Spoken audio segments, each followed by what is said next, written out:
मोक्षपञ्चशती मन्दस्मितशतकं 61-70 यान्ति लोहिति मानमभ्रतटिनी धातुच्छठकर्दमैः भान्ति बालकबस्तिमालिकिरणैः मेघावली शारदी बिम्बोष्टद्युतिपुञ्ज चुम्बनकला शोणायमानेन ते कामाक्षि स्मितरोचिषा समदशाम् आरोढुमाकाङ्क्षते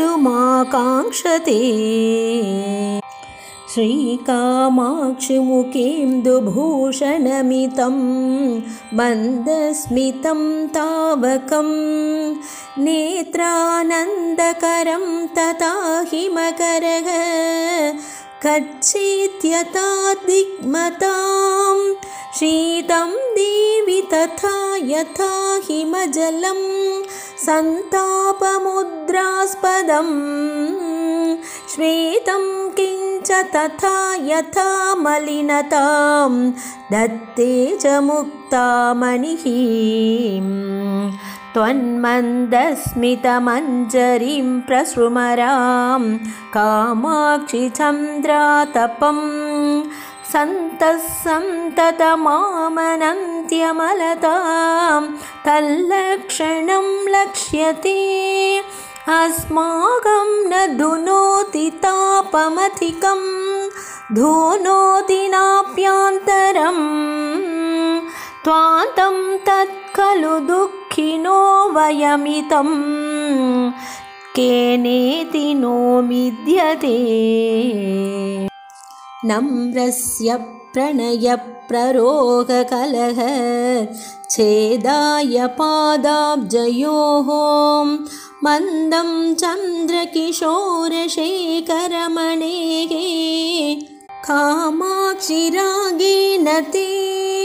बन्धुगप्रसवश्रियं जितवतः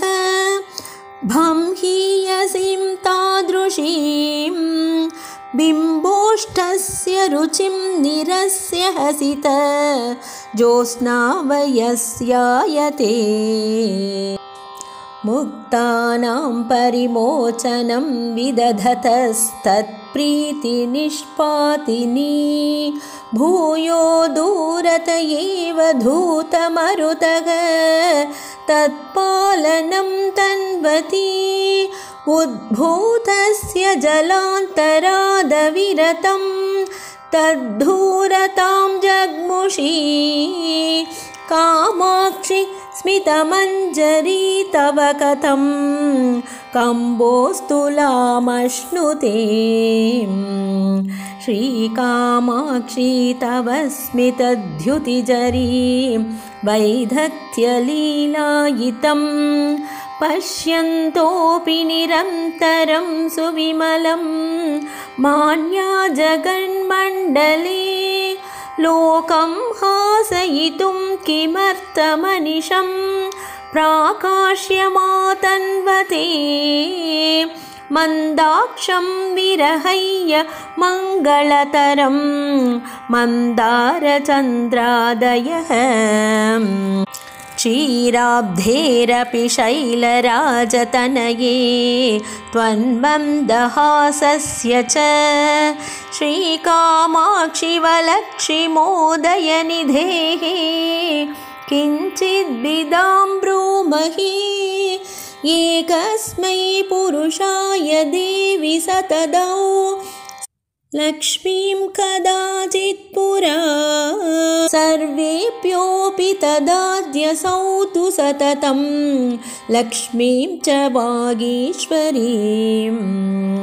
श्रीकाञ्चीपुररत्नदीपकलिके तान्येव मेनात्मजे चाकोराणि कुलानि देवि सुतरां धन्यानि मन्यामहे कंपातीरकुटुम्ब संक्रमकला चुञ्चूनि चञ्चूपटैः नित्यं यानि तव स्मितेन्दुमण्डले मगसाम् आस्वादमातन्वते शैत्यप्रक्रममाश्रितोऽपि न मतां जाट्यप्रथां धूनयन् नैर्मल्यं परमं गतोऽपि गिरिशं रागाकुलं चारयन् लीलालापपुरःसरोऽपि सततं वाचं यमान् प्रीणयन्